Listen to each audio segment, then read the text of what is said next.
Rod? Yesterday, Coach talked about some of the things that Duke likes to do up front, stunts and that type of thing. As a quarterback, what are you looking for when you line up?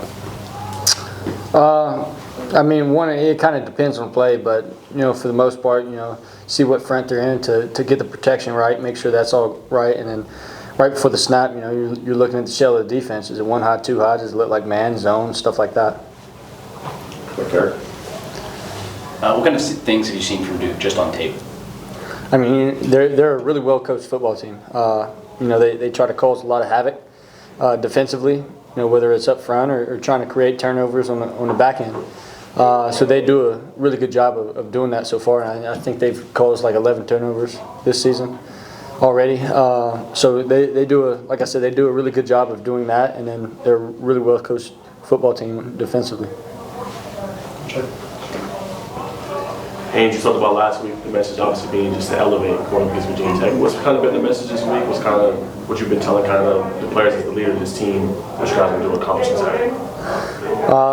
Really just do your job, execute. Up front, if we put a hat on the hat and cover guys up, we'll be fine to get the play started. And then on the perimeter, if we block guys and make plays on the perimeter, whether it's catching or making people miss out in space, then we'll have a really good chance in this game. But if we don't do that and everybody takes their turn, then we're going to struggle. But that's the main message was just do your job and execute.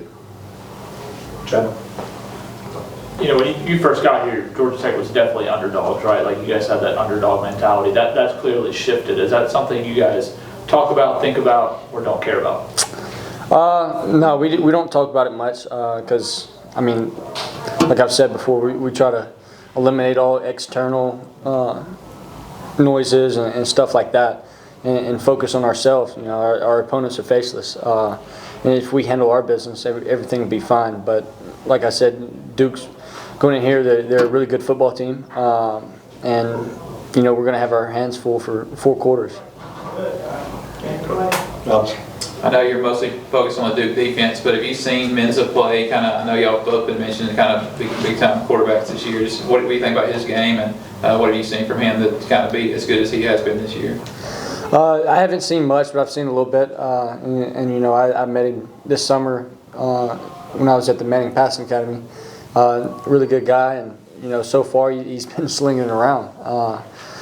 So he's been playing good. The little that I've seen.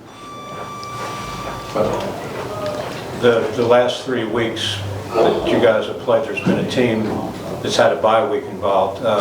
How important do you think it is for that team to have the bye week going into a game? The other team? Yeah. It definitely gives them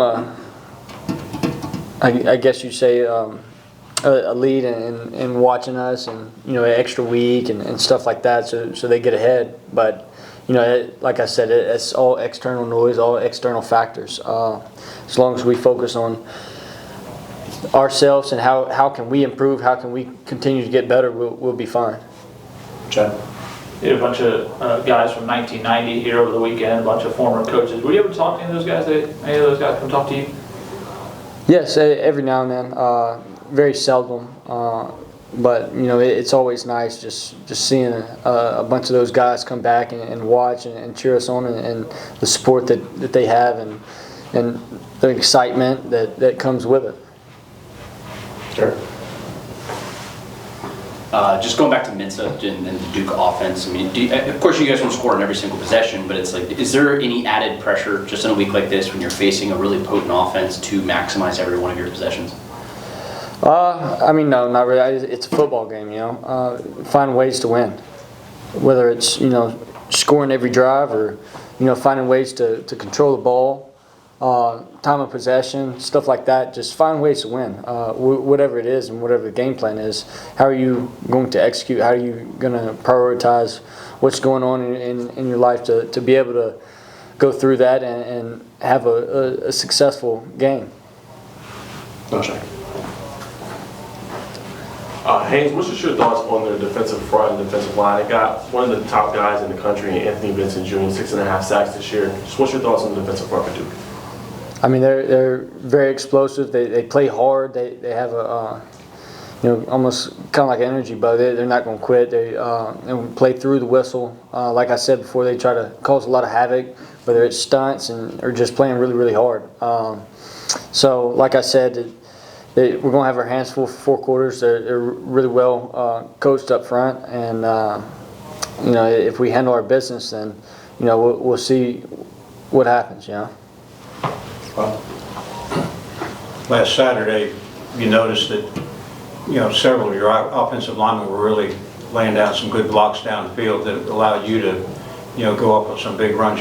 What have you seen from the progress in that respect there with the some of the new guys that are playing for the first time this year? I mean, each and every week, they get better, and that's just kind of like the standard throughout our practice. We keep pushing these guys to chase the ball. The ball breaks or whatever, let's chase it. Or strain, stuff like that, and those are some of the stuff that we preach and we coach here. Just straining and chasing the ball and play with effort, great effort. Garrett? Luke had another strong performance on Saturday.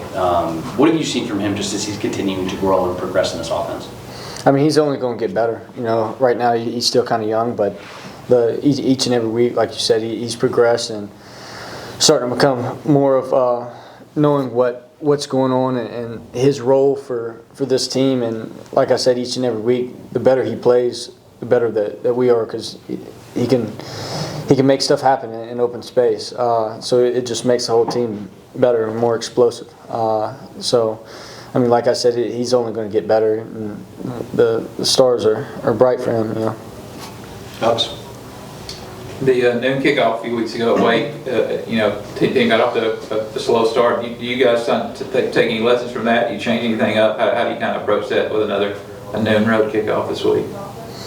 I mean, we necessarily hadn't changed anything, but we've definitely learned from it, and everybody's trying to get prepared for it, and and it doesn't just happen going into the weekend. That Friday night to Saturday, it starts right now. Like that Tuesday, Wednesday, are you getting enough sleep? Are you hydrating? Are you getting yourself ready to play at noon? Whatever those factors were, like that's more of what we're doing, and just kind of opened our eyes on. Maybe we weren't fully prepared that game, but other than that, like we hadn't really changed anything. Anything else for Haynes? Haynes, appreciate you, buddy.